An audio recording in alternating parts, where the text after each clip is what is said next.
सर्वप्रथम सर्वांना जय शिवराय। आज आपण जाणून घेणार आहोत परतीचा पाऊस सप्टेंबर ऑक्टोबर तसेच दिवाळीपर्यंतचं वातावरण कसं राहील आणि ज्या पद्धतीने आपण जी मांडणी करणार आहोत ती शेवटपर्यंत ऐका। ऑगस्ट महिन्यामध्ये सुद्धा ठोक पाऊस राहणार आहे, तो तारखा सुद्धा आपण मागे पण दिल्यात।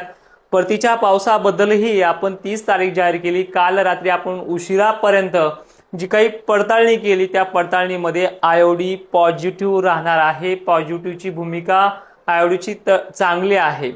एमजीओची साथ एवढी मिळेल का नाही मिळेल अजून पडताळणीमध्ये समोर आलं नाहीये, पण एमजीओची जर साथ आणखीन मिळाली तर हे वर्ष सुद्धा 2025 सारखं जाईल।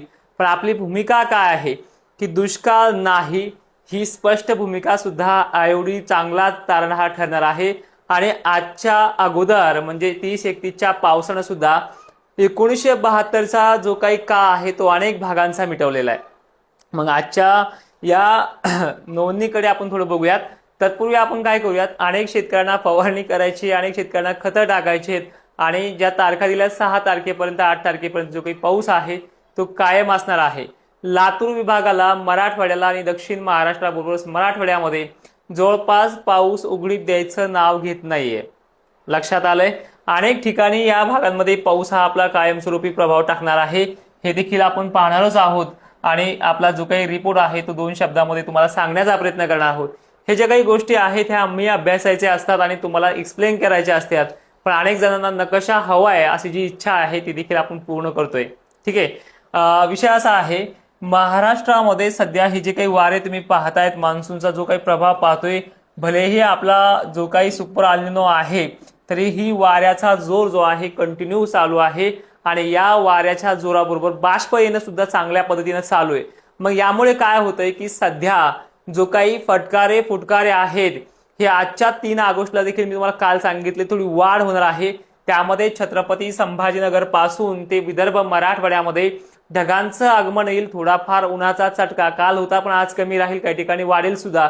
त्याबरोबरच दुपारनंतर काळेकुट्ट ढग येतील आणि जवळपास मराठवाड्यामध्ये आणि महाराष्ट्रामध्ये ह्या ठिकाणी पाऊस होणार आहे।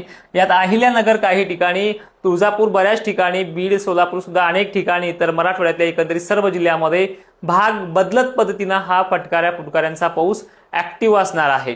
त्यानंतर या पावसाच्या सरी खानदेशला सुद्धा कोसळणार आहेत, मराठवाडा सुद्धा याच्यामध्ये आहे आणि पश्चिम महाराष्ट्र सुद्धा आहे।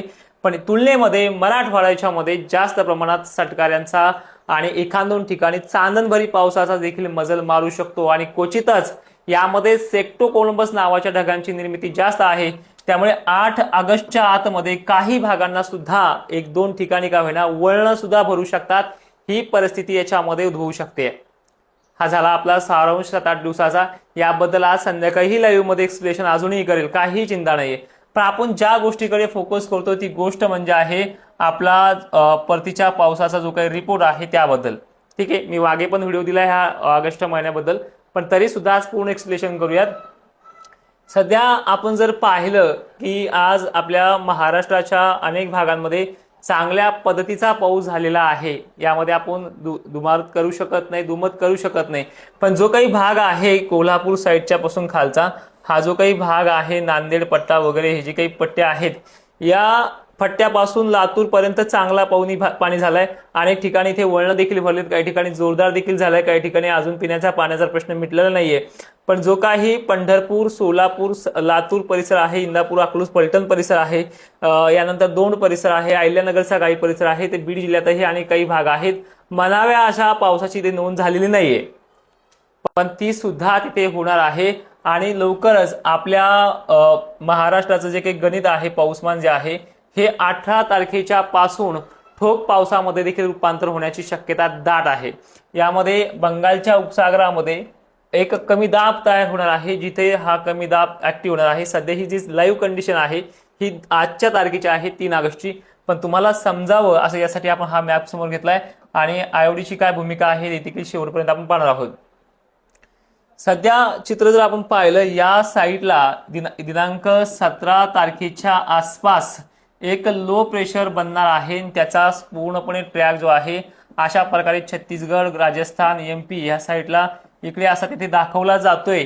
पण त्याचा प्रभाव डायरेक्शन जे आहे ते महाराष्ट्राच्या भूमिकेकडे चांगल्या पद्धतीने प्रभावी आहे. त्यामुळे याचा फायदा जो आहे तो अशा प्रकारे आपल्याला होईल, कारण की झालेलं जे काही लो प्रेशर होणार आहे 17 ऑगस्टला, हे लो प्रेशर पुन्हा एकदा तीच भूमिका बजावणार आहे ठोक पावसाची. त्या तारखा असू शकतात 16 पासून पुढे 19च्या आतमध्ये, म्हणजे हा जो काही बदल आहे तारखेचा, ह्या 3 दिवसामध्ये ही तारीख याच्यामध्ये कोणती येऊ शकते. एक 17, 18, 19 ऑगस्टच्या दरम्यान हा ठोक पावसाचा इशारा पुन्हा विदर्भाला आहे, खानदेशला आहे आणि मराठवाड्याला आहे. पश्चिम महाराष्ट्राकडे त्याचा प्रभाव जाऊ शकतो. थोडी या वाऱ्यांनी साथ दिली, कारण की हे पश्चिमी वारे जे आहेत या भागामध्ये चक्क 2 महिने प्रभाव टाकत असतात. आता शिकत कुठे एक 1.25 महिना झालाय, अजूनही या पश्चिमी वाऱ्याबद्दल अनेक शेतकरी विचारत असतो. त्याही प्रश्नाचं उत्तर घेऊन जा.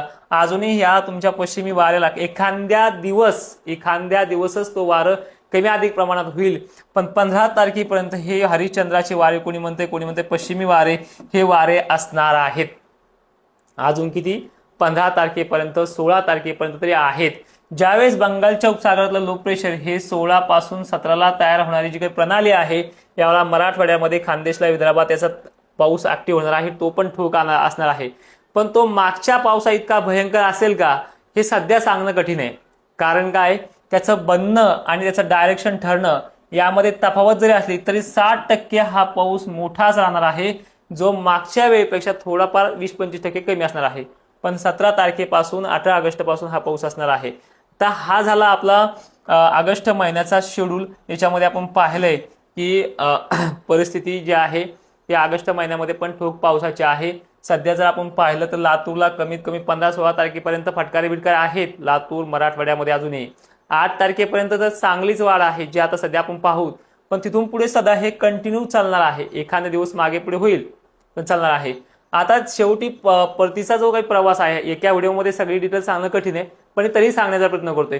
परतीचा प्रवास जो आहे तो 15 सप्टेंबर पासून, काही ठिकाणी 12 सप्टेंबर पासून एमपी मध्ये स्टार्टअप होऊ शकतो. आणि त्यानुसार परतीचा प्रवास कमीत कमी यंदा 1.5 महिना सुद्धा किंवा 2 महिने सुद्धा राहू शकतो. म्हणजे सप्टेंबर ऑक्टोबर तरी पूर्ण आहे. हस्त नक्षत्रामध्ये मोठ्या पावसाची लक्षणे ह्या वर्षी सुद्धा आहे. आणि उपस्थित असलेला हा आपला बंगालचा उपसागर, यामध्ये वारंवार ज्या काही प्रणाल्या बनतात, सायक्लॉनिक सिस्टम बनतंय, आता जी मी तुम्हाला 17-18ला सांगतोय, तशा सिस्टम ह्या परत आयओडीमुळे बनत जाणार आहे. आणि याच्यामुळे महाराष्ट्रातल्या पावसामध्ये पुन्हा चांगलीच वाढ होणार आहे. एकंदरीत थोडक्यात सांगायचं म्हणलं तर महाराष्ट्राचे अनेक धरणांचा प्रश्न जो विदर्भातले आहे, मराठवाड्याचे आहे, जे छोट्या मोठ्या नद्या आहेत, तलाव आहेत, हे सुद्धा याच्यामध्ये मिटून जातील. त्यामुळे काळजी करू नका. आणि जवळजवळ महाराष्ट्राचं जे काही पावसाचं गणित आहे हे आतापर्यंत जवळपास 70% चांगलं झालेलं आहे. कुठलंच असं धरण नाही पश्चिम महाराष्ट्रात ते मोठ्या प्रकल्पामध्ये पाणी नाही, ते पूर्ण झालेलं आहे. आणि मोठ्या प्रकल्पामधून छोट्या प्रकल्पामध्ये पाणी सोडण्याचं काम देखील प्रशासन करतंय. त्यामुळे कमीत कमी 1972 तर राहिलाच नाही आताच्या डेटपर्यंत. अजून हा ट्रेलर होता, हा जो काही ट्रेलर होता, अजून पिक्चर बाकी आहे. म्हणजे 17 ऑगस्ट पासून याच्यामध्ये वाढ होत जाईल. आणि तुम्ही वाढ तरी म्हणताय, हो सुद्धा थांबायचं नाव घेत नाही. सध्या जो चालू आहे फटकारे बिटकारे, हे सुद्धा थांबायचं नाव घेत नाहीये. मित्रांनो, ह्या व्हिडिओमध्ये अजून आपल्या संध्याकाळच्या लाईव्ह मध्ये जे आपण प्रश्न उत्तराचा लाईव्ह घेतो फेसबुकवरती 7:30 वाजता, सगळ्यांनी आपलं हे जे काही पेज आहे ते फॉलो करून ठेवा. आपली प्रोफाईल जी आहे ती फॉलो करून ठेवा. इंस्टा असेल ते फॉलो करून ठेवा. युट्यूब असेल तर सबस्क्राईब करून ठेवा. कारण की याच्यावरती आपण संध्याकाळच्या वेळेला 7:30 वाजता याच गोष्टींवरती लाईव्ह घेणार आहोत. आणि ही लाईव्हची माहिती तुम्हाला जे काही हवं याच्यामध्ये मी थोडक्यामध्ये सांगायचा प्रयत्न केलाय, कारण की व्हिडिओ मोठा होतो, लोक बघत नाहीये. त्यामुळे एक्सप्लेनेशन करण्याचा प्रयत्न केला थोड्यामध्ये, आणि थोड्यामध्येच सांगितलंय तुम्हाला की अशा प्रकारचा पाऊस येईल, काळजी करू नका. आयओडी जो आहे तो तारणहार ठरणार आहे. आणि एमजीओची अजून स्पष्ट भूमिका दिसत नाहीये, कारण की 3ऱ्या आणि 4थ्या फेजमध्ये सध्या आहे. तर आपल्याला तो येण्यासाठी अजून त्याच्यासाठी वेटिंग करावी लागणार आहे. जो आयओडी तर आपला सकारात्मक भूमिका आपण त्याची डिक्लेअर केली आहे, पण एमजीओची अजून करता येत नाहीये 2-3 दिवस तरी. आणि विषय असा आहे की एमजीओ जरी कमकुवत असला तरी आयओडी हा तारणार आहे. सुपर एल निनो बद्दल बोलायचं झालं तर सुपर एल निनो बद्दल आपली भूमिका तीच आहे की 10% पावसाळा कमी आहे, ठीक आहे. पण त्याच्यासाठी भयानक 1972चा दुष्काळ नाही, हे तुम्हाला सध्याच्या वातावरणामुळे स्पष्ट झालेलं आहे. इथं काय आता शिक्कामोर्तब करायची गरजच नाहीये. कारण की अनेक ठिकाणी विहिरीच्या पाण्याचाही प्रश्न मिटला, अनेक ठिकाणी जवळपास महाराष्ट्रामध्ये 60-65% भागामध्ये विहिरीचा पाण्याचा प्रश्न मिटत चाललेला आहे आणि राहिला 30-35% भाग, तोही दक्षिणी महाराष्ट्र काही मराठवाड्यात या भागांमध्ये, तो सुद्धा ह्या 17 ऑगस्ट पासून मिटायला सुरुवात होणार म्हणजे होणारच. 18-19 पर्यंत या भागाची भूमिका स्पष्ट होऊन जाईल. 22 तारखेच्या आत विदर्भ आणि मराठवाड्यामध्ये अनेक भागांमध्ये विहिरीला पुन्हा पाणी वाढायला सुरुवात होईल आणि हाच शेतकरी पाण्यासाठी तरसलेला 2 सप्टेंबर किंवा 5 सप्टेंबरच्या कालामध्ये विहिरी उपसायला परत सुरुवात करणार आहे. एवढी मोठी चांगली पावसाळी कंडिशन आहे. अजूनही तुम्हाला याच्यामध्ये काय तफावत वाटते, अजूनही तुम्हाला काय वाटतंय हे कमेंटमध्ये नक्की सुचवा. आणि शेतकऱ्यांनो, हा व्हिडिओ जवळपास कॉपी होण्याच्या अगोदर महाराष्ट्रभर पसरवा एवढीच विनंती करतो. जय शिवराय, धन्यवाद.